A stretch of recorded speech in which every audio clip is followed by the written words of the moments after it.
షేక్ హసీనాకి ఉరి శిక్ష ఎవరు విధించారు అంటే ఆ దేశ కోర్టు ఐసీటీ విధించింది. ఎందుకయ్యా అంటే జనాలందరూ రెచ్చిపోయి కాల్చేస్తూ ఊరంతా తగలబెడుతూ దొరికిన వాళ్ళందరినీ పొడి చేస్తూ రాళ్లేస్తూ ప్రభుత్వ కార్యాలయాలు తగలబెడతా ఉంటే వాళ్ళ మీద కాల్పులు జరపకూడదట.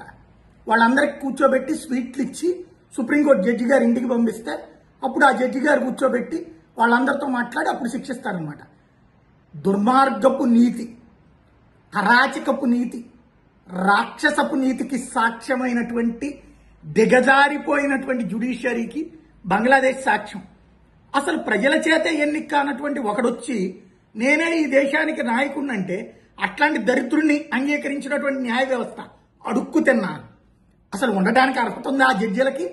సిగ్గుచేటు కదా. అక్కడ ఉన్నటువంటి సైన్యానికి బ్రతకడానికి అర్హత ఉందా?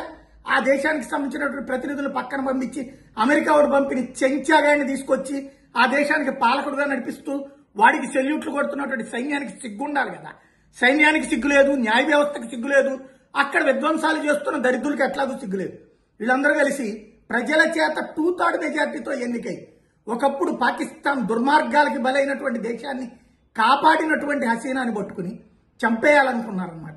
ఇప్పుడు ఉరి శిక్ష విధించింది ఐసీటీ కోర్టు. ఏంటయ్యా అంటే ప్రజాస్వామ్యాన్ని చంపేసిందంట. ప్రజాస్వామ్యాన్ని చంపిన వెధవలు ఇప్పుడు ఇచ్చినటువంటి తీర్పు. ఇప్పుడు బంగ్లాదేశ్లో పెళ్ళుబుకుతున్న ఆగ్రహం గత 4 రోజుల నుంచి. మరి వీళ్ళందరూ తగలబెడుతున్నారు. వీళ్ళందరినీ కాల్చిపోయిన ఎవరు ఇచ్చారు ఆర్డర్? ఎందుకు వీళ్ళందరి మీద యాక్షన్ తీసుకున్నారు ఇప్పుడు? మరి ఇప్పుడు వాళ్ళని కూడా ఉరేసేస్తారా? యూనస్ గారిని కూడా ఉరేసేస్తారా? అంటే ఏమీ లేదు. బేసిక్గా ఆమె వస్తే ఈ వెధవల యొక్క నాటకం బయటపడుతుంది. ఈ వెధవలందరూ ఉరివేయబడతారు.